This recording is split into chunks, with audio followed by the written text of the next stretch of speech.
बिहार की राजनीति में इन दिनों जिस नाम की सबसे ज्यादा चर्चा है वो है इंटरनेशनल शूटर और Commonwealth gold medallist Shreyasi Singh. खेल के मैदान में भारत का नाम रोशन करने के बाद उन्होंने राजनीति में भी अपनी मजबूत पहचान बनाई है। मंत्री पद, लोकप्रियता और राजनीतिक प्रभाव के बावजूद एक सवाल अक्सर सामने आता है, श्रेयसी सिंह की जाति क्या है और इसका उनके राजनीतिक करियर पर क्या असर पड़ता है। बीजेपी विधायक और अब मंत्री बनी श्रेयसी सिंह ठाकुर राजपूत समुदाय से आती हैं, जिसे बिहार की ऊपरी जातियों में एक प्रभावशाली वर्ग माना जाता है। बिहार की राजनीति में राजपूत मतदाताओं की भूमिका बेहद अहम है, खासकर उन जिलों में जहां चुनावी परिणाम का आधार जातीय समीकरण होते हैं। भाजपा लंबे समय से राजपूत और ब्राह्मण जैसे अप्रकाश वोटरों पर अपनी पकड़ बनाए हुए हैं। श्रेयसी सिंह की छवि इस रणनीति का आधुनिक और आकर्षक चेहरा है। युवा, ग्लैमरस और खेल जगत में स्थापित नाम, जिससे पार्टी को सामाजिक आधार बढ़ाने में मदद मिलती है। जमुई विधानसभा सीट, जहां से श्रेयसी सिंह ने 2020 में पहली बार जीत हासिल की, राजपूत बहुल इलाका माना जाता है। इस सीट से इतिहास में भी सबसे ज्यादा बार राजपूत नेता ही जीते हैं।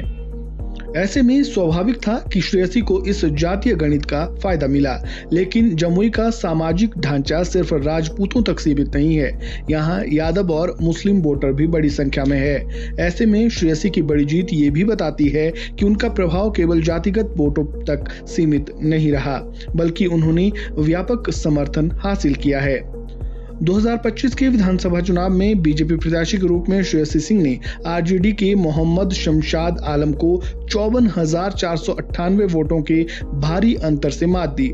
ये जीत सिर्फ जातीय आधार का नतीजा नहीं थी, बल्कि उनकी व्यक्तिगत लोकप्रियता और बीजेपी की चुनावी रणनीति का बड़ा योगदान था। तीसरे स्थान पर जनसुराज के अनिल प्रसाद शाह 5,905 वोटों के साथ रहे, जिससे साफ है कि मुकाबला सीधा बीजेपी और आरजेडी के बीच रहा। मैं ईश्वर की शपथ लेता हूँ कि मैं विधि द्वारा स्थापित भारत के संविधान के प्रति सच्ची श्रद्धा और निष्ठा रखूंगी। मैं भारत की प्रभुता और अखंडता अक्षुण्ण रखूंगा। मैं बिहार राज्य के मंत्री के रूप में अपने कर्तव्यों का श्रद्धापूर्वक और शुद्ध अंतःकरण से निर्वहन करूंगा। मैं भय या पक्षपात, अनुराग या द्वेष के बिना सभी प्रकार के लोगों के प्रति संविधान और विधि के अनुसार न्याय करूंगा।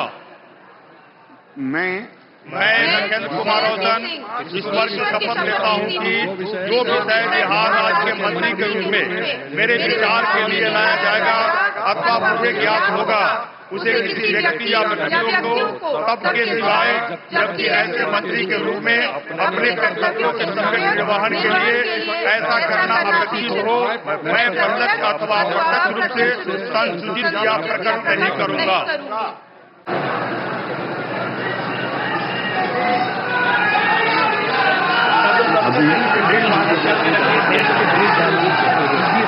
कोई बात नहीं, यहाँ से मिलने के लिए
इस वीडियो में फिलहाल इतना ही। खबरों से जुड़े ताज़ा अपडेट के लिए बन रहे प्राइम टीवी इंडिया के साथ।